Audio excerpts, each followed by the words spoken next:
When you start learning a new language, have you ever done the following?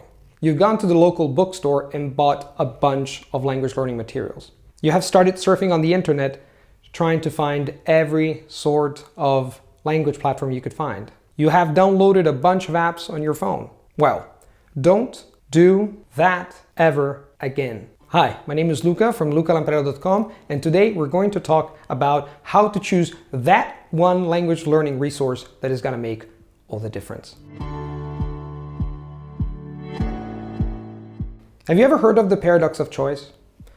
Well, the paradox of choice is when we have so much that we cannot make a decision. That happens to me every day, for example, when I try to watch Netflix.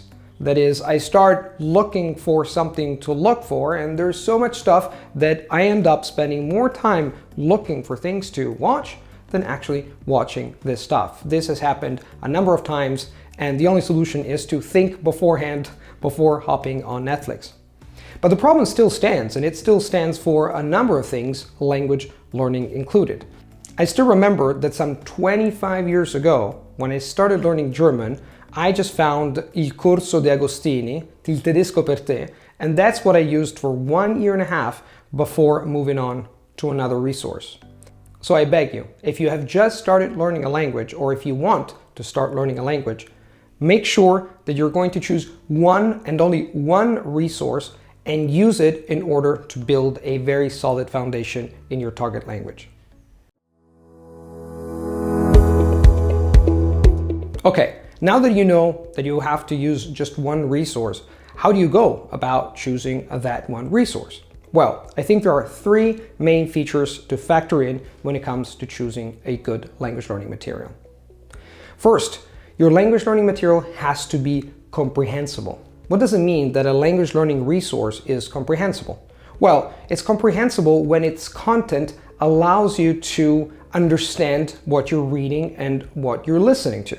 So on the one hand, the content should contain obviously the target language, but possibly it could also contain another version, the same version in your native language or in a language you speak well, so that you can use that language, you can leverage that knowledge in order to understand and dissect your target language. But the resource doesn't necessarily have to be just bilingual. It could be monolingual, but if that is the case, it has to be extremely clear and it has to explain things so that you can understand it in that target language. And third, there could be a resource that has content mainly in your target language, but also a vocab section in your own native language or some explanation in your own native language of its grammar features. The second factor is that that language resource should be enjoyable.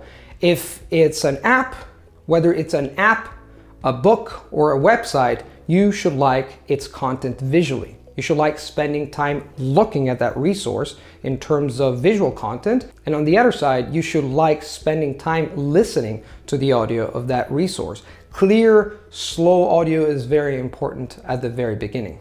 And third, that resource that you're using should be useful. That is, the content should be aimed at the skill you want to develop. So for example, if that language learning resource had real everyday dialogues in your target language, that's great if you want to speak that language well and apply it to everyday life.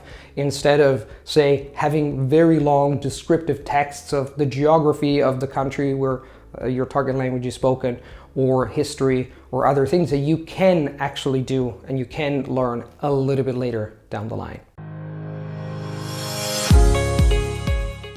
Imagine a hammer. With this hammer, you can kill someone or you can build something. You can kill or you can create. No matter the quality of the hammer, it's what you ultimately do with it that makes a difference. A language learning material is a little bit like that hammer. Most language learning materials are relatively good in terms of content, but ultimately the real good language learners know how to use these resources.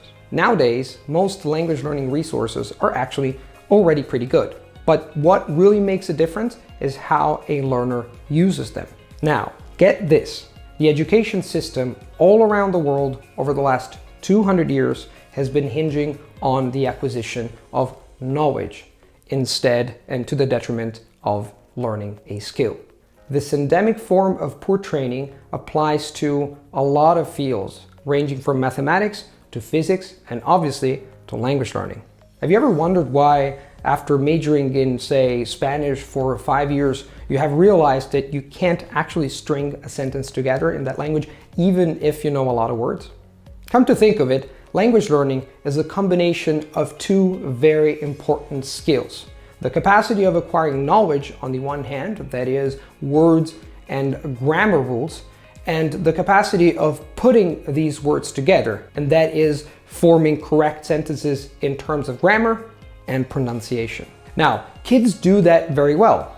Look at a 5-year-old kid. They can already form perfectly grammatical sentences in their own language. But if you ask them what is an adverb, what is an adjective, they have no clue, because they have learned that at school, after learning to put together sentences.